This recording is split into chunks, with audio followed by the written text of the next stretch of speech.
Welcome back on Becoming a Correctional Officer. Today we are discussing the female offender, okay? Yes, the female offender. Let me tell you something. The female offender, they are the hardest thing you are going to be dealing with, okay? The absolute hardest because they're very complex. Um, First, let me just throw out my little disclosure. These are my opinions and my experiences only, okay? I'm offering you an inside look from my past experiences in the field. Yours may be different. And if you are a correctional officer and you want to drop some tidbits down below, some advice or anything, please feel free. There is a right way to be a correctional officer, and that's always to be professional. But there is honestly no right or really wrong way to how you're going to be doing your career, okay? Of course, just don't be bringing in nothing for the offenders, okay? I want to talk about the female offender. What is she like? Who is she? Is she dangerous? Absolutely. Why? Because they take everything personal. They hold on to personal information, vendettas forever, okay? Forever. They don't let it go. They don't let it go. Even if you... Now, let me just... I'm going to recant some of that because there were some offenders, some female offenders that were just there to do their time and just really honestly wanted to do their time, go home to their families. And then you had some offenders, some female offenders, that all they thrived off of was drama, okay? So first things first, when you are interacting with the female offender, you want to set clear boundaries. Offender so-and-so, I am not your friend, okay? I'm going to talk to you with respect. I would appreciate if you talk to me with respect. No, I don't need to see pictures of your children. Now, you can, if that's something that you're willing to do, you can look at their pictures and say, oh, you have a beautiful family, this, that, and the third. But what you don't want to do is be offering personal advice. Like, oh, girl, he cheated on you. Oh, no, honey, I whooped his butt, this, that, and the third. Because you as the female correctional officer are there to set an example for the female offender, okay? Try not to, because one thing in my facility that was big in my facility was that a lot of us sat on the phone, including yours truly. Like, I worked the night shift. Prior to them cracking down on the phones, we were on the phone all night. Like, we would talk all goddamn night and have a good time. Me and my little select a few buddies. But then there came a time when they cracked down and all I could do was read the policy. And that's when I became a really big pen pusher. With the female offender, the reason why I say to set boundaries is because you give them an inch, they are definitely taking a mile and then some, okay? You never ever want to discuss your personal feelings about other officers while you're there. Don't discuss your love interests because the female offender will run with it. Okay, they will run with it. They are very catty. They have no cut cards, okay? You always want to stay away from the drama because, honey, the drama within your pod, your housing unit, whatever it's called in your facility, your section, stay clear of the drama, okay? Stay clear of it. If they're coming to you and they're telling you, Officer Parker, like, I got a problem with so-and-so because she could be talking about me and this, that, and the third, and you decide because that's your favorite offender, you're going to now start taking sides and you're going to be mistreating the other offender. That's what you don't want to do, okay? And you want to disassociate yourself with these offenders. It's very easy to become overly friendly and they start forming a narrative about you. Oh, well, Officer so-and-so, she's just not professional. I don't feel safe around her. I feel like I'm going to get beat up. I feel like she's gonna not respond to a code if inmate so-and-so or offender so-and-so is going to be assaulting me. So stay clear of the drama and set clear boundaries. I'm gonna give you a story time about when I I was not professional. In this isolated incident, I was not professional with the female offender, okay? And I only got a verbal. However, I understand why they have policies and procedures and rules and the way that they do things. And although mine was very minute, it could have essentially been very big, okay? So in this particular scenario, it's feed up time. During feed up, we have a feed up roster. You have to check off the person's name as they're coming to get their tray. And because I was on the unit, I knew everyone. Like, I had a very good rapport with everyone. Everyone knew that I didn't feed into the drama. I offered very solid, unbiased advice. And when it came to two inmates having an altercation or a verbal altercation, I always separated them and called a supervisor so that they could try to work through it, because as me being there, I have to make sure everyone is safe, okay? So on this particular day, the offender that was being strong-armed, she was standing on the top tier of our housing unit or pod, and the offender that was strong-arming her, and strong-arming is basically pushing her weight, like, I'm the head B in here, like, you gonna do what I say, this is my unit, this, that, and the third. And she was the offender that was being strong-armed was very quiet. You could tell that she was going through a lot, and she's not used to this setting, whereas though the other one was more seasoned. She did a couple rounds in the facility, and she just wanted it to be known that she is the head B in charge. And she also was very manipulative, so it was easy for her to play the position that she played. So on this particular day, the offender that's being strong-armed yells down, "Oh no, you can get my tray to so-and-so," which was the strong-arming female. So I did it. I gave her the tray, and the other female decided that she was going to write to my supervisor and state that I was helping to strong-arm the other young lady, which honestly, I mean, on paper, it was true. Like, that's exactly what I did. I gave her tray to someone else, and that's not my job. My job is to make sure everybody gets a tray, and if you're not going to eat that tray then sits in the little hot cabinet thing. So she wrote the report. My supervisor came to me, asked me to write a report about how I gave the tray to the other inmate. They didn't necessarily say I was being investigated, but I already knew I was being investigated. Because when you're there, you just know that no supervisor is going to ask you to write a report about something if you did your job the right way, right? So I write the report, and I just basically state the truth. Well, my truth, that inmate so-and-so told me to give her tray to inmate so-and-so. I do recognize that is against housing rule policy and the policy and the procedure, and I'm going to accept any consequence that was given to me, because at the end of the day, I was wrong. Well, what saved me was my professionalism, believe it or not, because I had such a good rapport with the offenders on the section, and I was very professional. I didn't cuss them out. I didn't come in there, calling them out their names. Like, that just wasn't, I didn't want to add more trauma to their situation. Their statements aligned with mine. Now, let me just say this for the people that might come in the comments and say, "Oh, well, you told them to say that." I was the last person to know I was being investigated.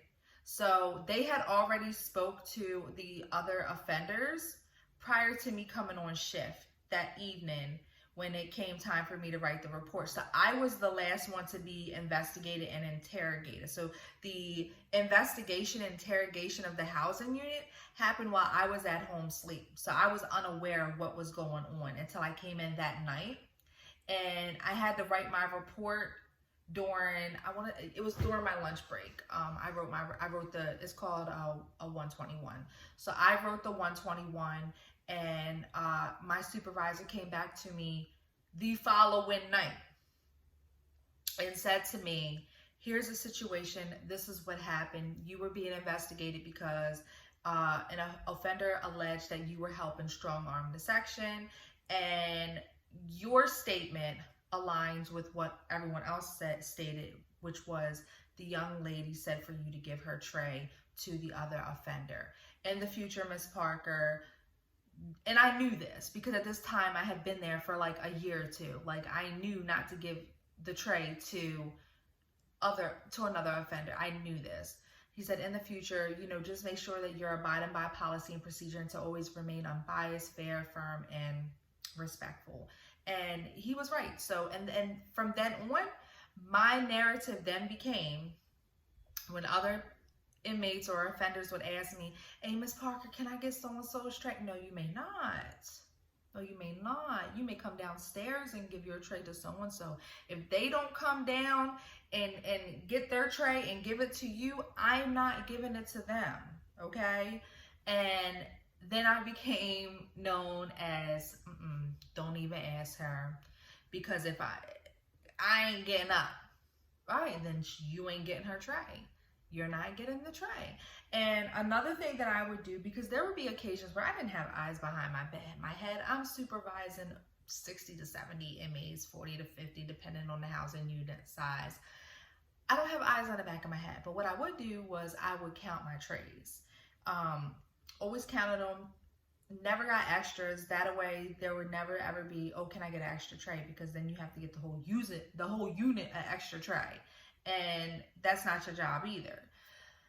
I would go back through and I would count my trays. And if I was missing some trays, the whole housing unit would pay. And when I say pay, I mean, like, I already let y'all know I don't give extra trays. There's no need for you to steal because you're going to get another meal in the next few hours. Respect my boundary. I'll respect your boundary. But the moment you disrespect my boundary, now I'm going to do a shakedown and everything is going to be taken. So once I established that first on in my career, well, after the whole tray incident, and no one ever took extra trays from me. Never took extra tray. As a matter of fact, if someone took an extra tray, someone was telling them, yo, put the tray back because we don't want her going through our stuff. Like, we don't want them problems. We don't want her going through our stuff. Because she will make sure that she turns on all the lights and she will go through each dormitory, go through each locker and take whatever extra we have. And now, granted, I could have did that anyway. However, I didn't like creating more extra work for myself, and I didn't want to create a atmosphere of hostility and aggression because they're already going through what they're already going through enough. Now, they're human beings at the end of the day. So once I established that and it traveled around the jail, and I mean it traveled like wildfire, I never had problems with offenders. Like, my problems were never with the offenders. So with the female offender, once you establish that, your personal boundary, and you establish, like, listen, I'm not your friend. I'm just here as an officer. I'm no better than you. I could easily be in here. However, I'm not. I'm here as officer. You're here as offender. And we're just going to establish that relationship. And we're going to work within those guidelines right there. It makes your job a whole lot easier. As I've stated before, personally, I did not like working with the female offenders. They hold on to everything. They are very, they're more aggressive than the males. The males are more verbally aggressive, but the females are more physically aggressive. They go from 0 to 100 in a matter of moments. And I know that could be with anybody, but this is my personal experience, and just seeing what other officers went through, how a small incident can turn into a big incident. And this is why I always say just to always remain professional, because at the end of the day, they're there. They're not going anywhere for a while, okay? And depending on your career, you're going to be there. So once you establish who you are in your career, especially with dealing with the female offender, you're going to be okay. Now, if you are a male officer dealing with a female offender, do not compliment them ever, okay? Do not. They take everything you say and twist it.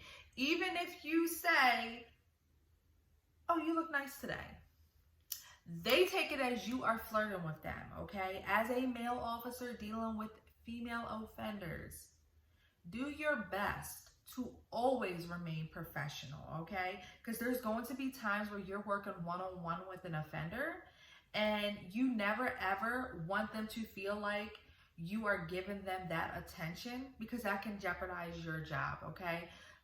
If a female, I'm not saying go in there and not be a human with them, like, because you're going to be a human, but know where to draw the line. When they're asking you personal information, flat out, I don't discuss my personal business. Oh, and you strip by minute. They're going to do that. Yes, I don't discuss that. Oh, you Mr. Too Good. Oh, your wife must be doing you right. Oh, your wife this, your girlfriend this. I just don't discuss it. And you keep it moving. And if they continue to persist, you let them know, listen, at this time, this is your specific duty that you're supposed to be doing, whether it's mopping the floor, or you're on a special detail with them. If you're not capable of doing this detail without trying to solicit personal information from me, personal opinions, I'm going to remove you from this detail. That shows them right there you are about your business. You're not going to have to worry about sexual allegations. Another story time, and this is a hearsay story, okay? Because I didn't personally experience it. It was from a neighboring facility, and I read about it and I heard about it, where a supervisor, a sergeant, was involved with a female offender. The female offender collected his semen, kept it, and then alleged rape. That's another thing I want to establish here. As an officer, if you are working with an offender and you cross that boundary with that offender and they decide to press charges on you and they have the evidence to do so, you are going to prison. You will be charged with rape. And this is why. PREA, okay?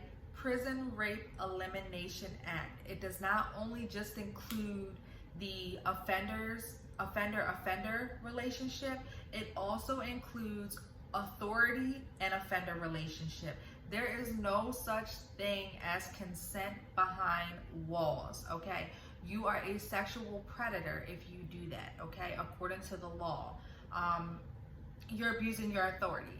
So male and female, okay? So as a woman, if you're in the facility, as a woman officer, if you're in the facility and you engage in a relationship with a male offender, you are a sexual predator, okay? You just committed rape, okay? So I'm gonna wrap up this video. Thank you guys for watching. Please make sure that you are subscribed. I'm also gonna be starting a podcast here in a little bit, just talking about life in general behind bars, in case video or YouTube is not your thing. So please tune in. I'm gonna link it down below once I get everything all started. Again, please subscribe, like, and share. And also, I want to hear about, if you are a correctional officer, or if you were an offender and you were behind bars, please share your story down below.